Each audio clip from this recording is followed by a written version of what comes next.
Hello everyone. तो आज हम पढ़ने जा रहे हैं motion of A centre of मास। पिछले वाले वीडियो में सेंटर ऑफ मास की बात की थी, तो उसको देखकर यहाँ पहुंचे।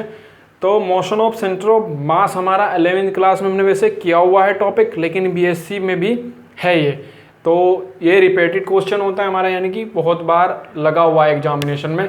तो आज हम पढ़ेंगे, हेडिंग बनाएंगे। तो शुरू करते हैं।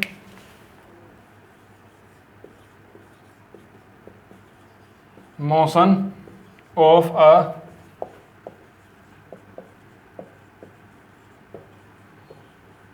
सेंटर ऑफ मास। चलिए जी, सेंटर ऑफ मास का मतलब होता था हमारा कि किसी भी सिस्टम का होल मास हम एक पॉइंट पे कंसीडर मान लेते थे, ठीक है। तो वो पॉइंट हमारा सेंटर ऑफ मास बन जाता था। और मोशन का मतलब होता है कोई पार्टिकल या फिर सिस्टम हमारा क्या हो रहा है, हिल डुल रहा है, तो मोशन है हमारा। तो मोशन ऑफ सेंटर ऑफ मास निकालने के लिए हमें क्या करना पड़ेगा, एक सिस्टम मानना पड़ेगा जिसके पास क्या होंगे, n पार्टिकल होंगे। तो n पार्टिकल होंगे तो पहले वाले पार्टिकल का मास m1, दूसरे वाले का m2, तीसरे वाले का m3, चौथे वाले का m4, और इसी तरीके से n वाले पार्टिकल का मास हो जाएगा हमारा mn। तो यहाँ से हम पोजिशन वेक्टर भी उनका बता सकते हैं। पहले वाले का r1, दूसरे वाले का r2, तीसरे वाले का r3, चौथे वाले का r4, और आपका n वाले पार्टिकल का rn हमारा पोजीशन वेक्टर हो जाएगा। तो सेंटर ऑफ मास का जो पोजीशन वेक्टर होगा rc, वो क्या होगा, आसानी से निकल जाएगा। तो वहीं से हम शुरू करने जा रहे हैं। तो लिखेंगे इसमें the position vector of centre of mass is given by, ठीक है। ये होता था m हमारा whole mass of the system, m1 r1 vector plus m2 r2 vector plus dot dot plus n वाले पार्टिकल के लिए mn r हो जाएगा। क्लियर है। चलिए जी, जो चीज़ हमारे पास है फिलहाल जो चीज़ें हैं m1 m2, ठीक है, m3 या फिर dot dot mn be the mass of the particle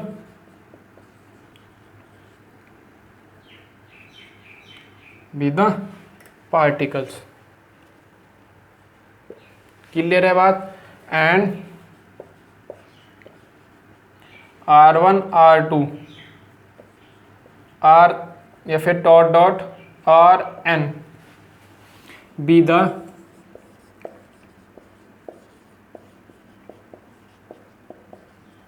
position vectors, ठीक है, ऑफ द पार्टिकल्स, ठीक है। पार्टिकल कौन से, जिनका मास हमारा क्या है, m1 m2 m3 है। तो इसको और करके लिख सकते हैं।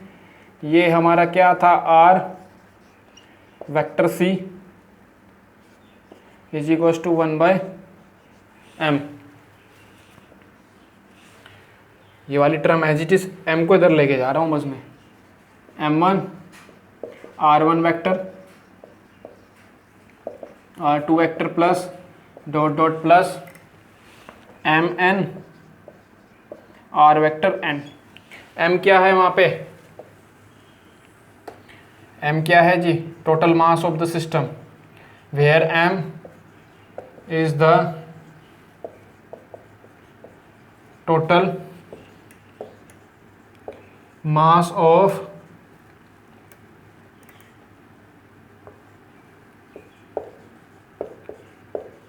सिस्टम, ठीक है। तो इस वाली क्वेश्चन को जो हमने फर्स्ट मानी, इसको डिफरेंशिएट करना है विद रिस्पेक्ट टू t। चलो कर देते हैं। Differentiate equation first with respect to t, we get drc/dt हो जाएगा, जो किसके इक्वल आएगा, 1/m, ठीक है, m1 dr1 vector by dt। यहाँ पे लिख रहे हैं भाई एक टर्म कर लो, फिर उसके बाद मिटा के by D T plus D R N by, यहाँ भी प्लस का साइन है, dot dot D R N by D T. Clear है भाई, डिफरेंशिएट सब ने करना आता है। करो भाई नोट, यहाँ तक किसी को दिक्कत नहीं होनी चाहिए। उसके बाद D R by D T क्या होता है हमारा, velocity of the particle, position change हो रहा है हमारा विद रिस्पेक्ट टू टाइम। करो नोट जी, ठीक है, करो नोट। कर लिया, मिटा दूं, चलो।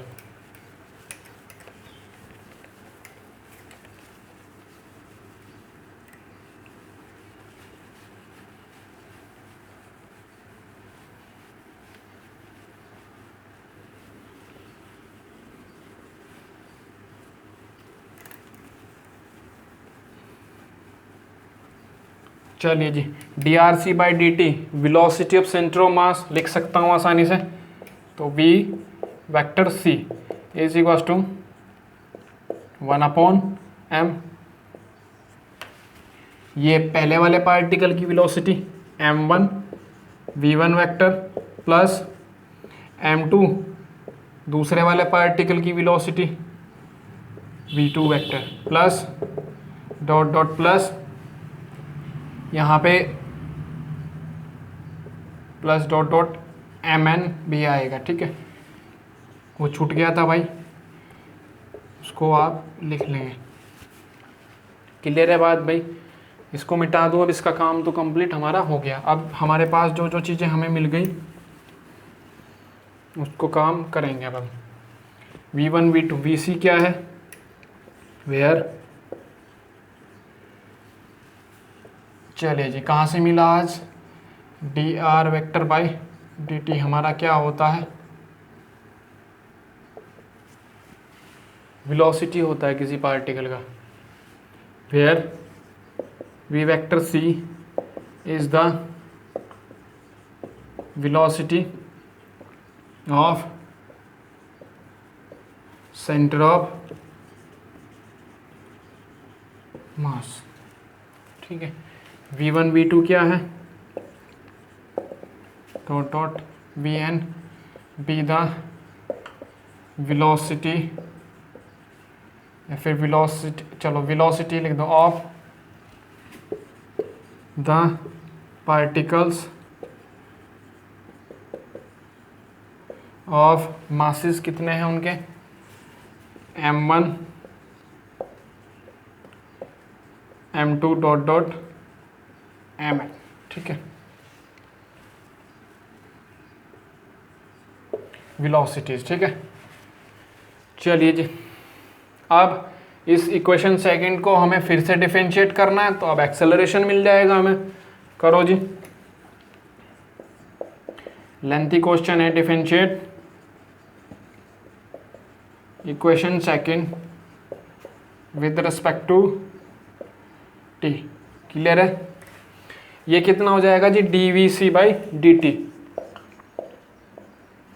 D V C by D T. Clear है, 1/m एज इट इज रहेगा, m1 कांस्टेंट हमारा, तो एज इट इज v1 का हो जाएगा D V one by D T plus m2 D V two by D T. एकदम बढ़िया, एकदम फर्स्ट क्लास, चकाचक चल रही है काम हमारी, plus mn D V N by D T, ये एक्सेलरेशन मिल गए हमें। क्लियर है, क्लियर है भाई, सही चल रहा है काम, चकाचक। चलो मिटाओ उसको, लिखो जल्दी, ठीक है, मैं मिटा देता हूँ, तुम पास करके नोट कर लियो, ठीक है। ये वाली लाइन छोड़ देना।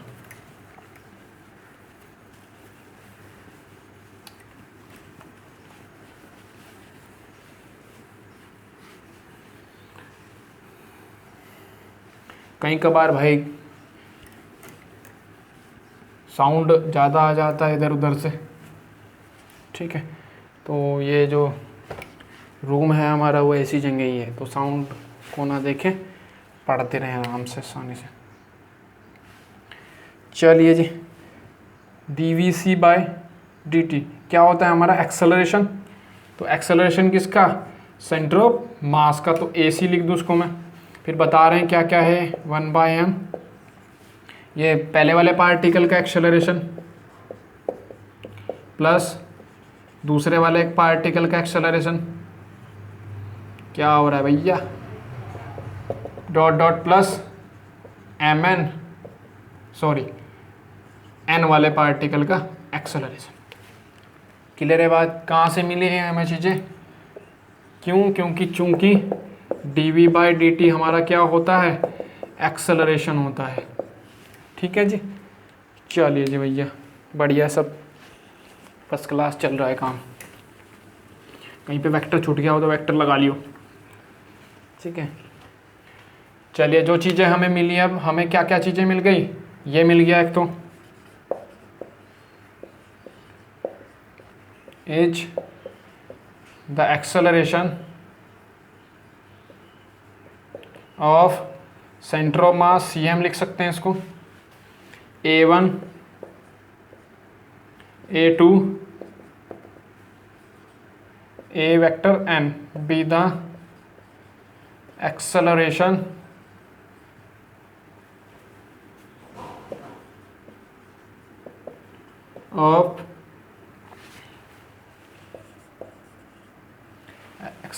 of the particles, कौन से पार्टिकल्स यार, of masses m1 m2 dot dot mn एक्सेलरेशंस। ठीक है, क्लियर है जी। अच्छा जी, MAC को करके लिखेंगे इसको,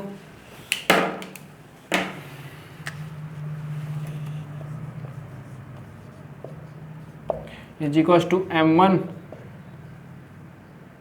A1 vector plus m2 A2 vector plus dot dot plus mn A vector n हो गया। ठीक है, न्यूटन्स का सेकंड लॉ क्या कहता है, F is equals to m में, सबको याद है न्यूटन्स का सेकंड लॉ, पढ़ा हुआ है हमने, जिसने नहीं पढ़ा अभी तक वो वीडियो देख ले, बाय न्यूटन्स बन जा भाई सेकंड लॉ। ये कहता है जी F is equals to m में। ठीक है, वेक्टर लगाना हो तो वेक्टर लगा दो, तो m में किसके इक्वल हो जाएगा, m में F1 F2 mn। ठीक है, सो m एक्सेलरेशन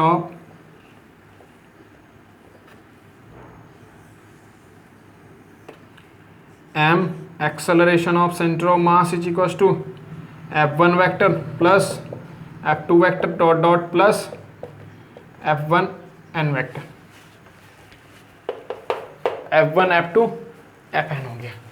ठीक है, तो कह सकते हैं यहाँ से जो प्रोडक्ट है किसका, मास एक्सेलरेशन का, हमारा एक्सेलरेशन किसका है, सेंटर ऑफ मास का, वो इक्वल है sum of force acting on the constituent particles.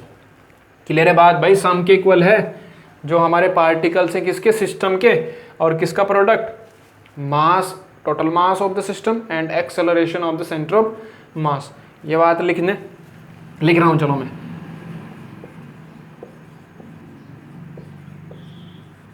The product of,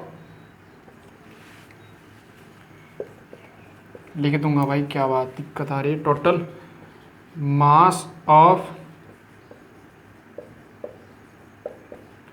system and acceleration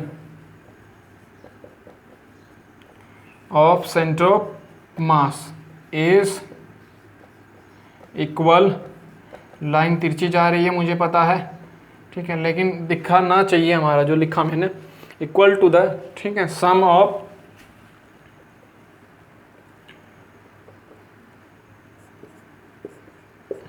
ठीक है, वेक्टर सम लिखेंगे अगर, इक्वल टू द, वेक्टर लगाया हमने, ठीक है, क्लियर है बात भाई, टू द वेक्टर सम लिख दो, वेक्टर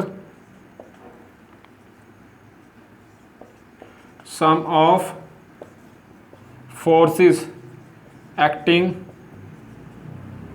ऑन द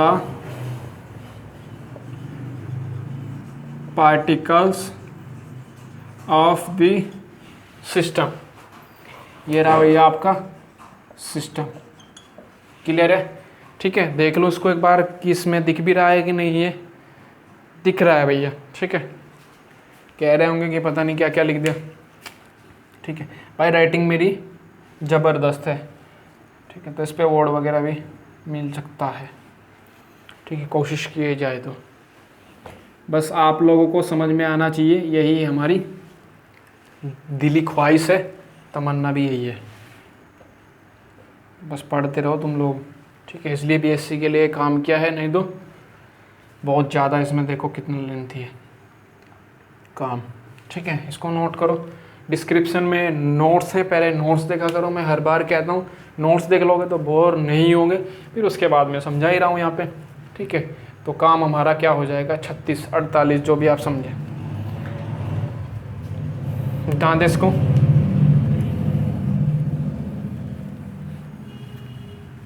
ठीक है, the product of total mass of the system and acceleration of centre of mass is equal to the vector sum of forcing acting on the constituent particle, या फिर हमारे particles. Particle किसके थे, हमारे centre system के थे, sorry system के थे, सेंटर के नहीं, सिस्टम के थे। ठीक है, ये सोच रहा हूँ क्या क्या बोल रहा है सुन। जुबान जैसे राइटिंग चलता है। ठीक है, ज़बरदस्त राइटिंग है, ऐसे ही जुबान भी पता नहीं मेरी इधर उधर चली जाए, कभी लड़खड़ा जाती है, क्योंकि मैं ही खुद लड़खड़ाता हूँ। चलिए, हमने निकाला क्या कि जो टोटल दोनों का प्रोडक्ट है हमारा वो ये था।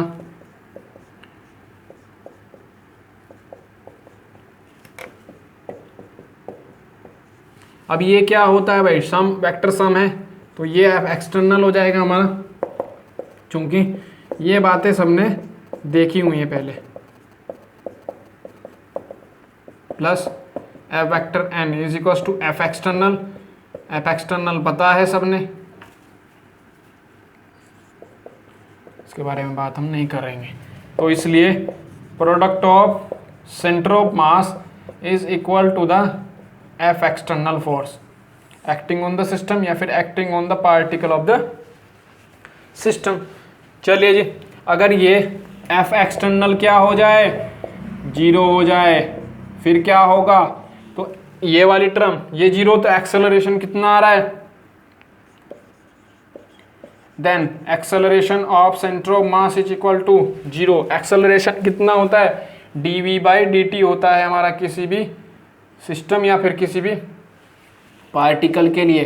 तो कह सकते हैं जो हमारा डिफरेंशिएट होगा वेलोसिटी रेट चेंज का, वो कितना आ जाएगा, 0। इसको इंटीग्रल करूंगा तो इसका हो जाएगा vc, लिखेंगे इसको। दैट इम्प्लाइज, कह सकते हैं वेलोसिटी ऑफ सेंटर ऑफ मास किसके इक्वल, 0 का हमारा इंटीग्रल कितना होता है, कांस्टेंट होता है। ठीक है, यानी कि कह सकते हैं इन द सेंस, यानी कि हमारा अगर एक्सटर्नल फोर्स क्या है, एब्सेंट है, तो वेलोसिटी ऑफ सेंटर ऑफ मास क्या आएगी हमारी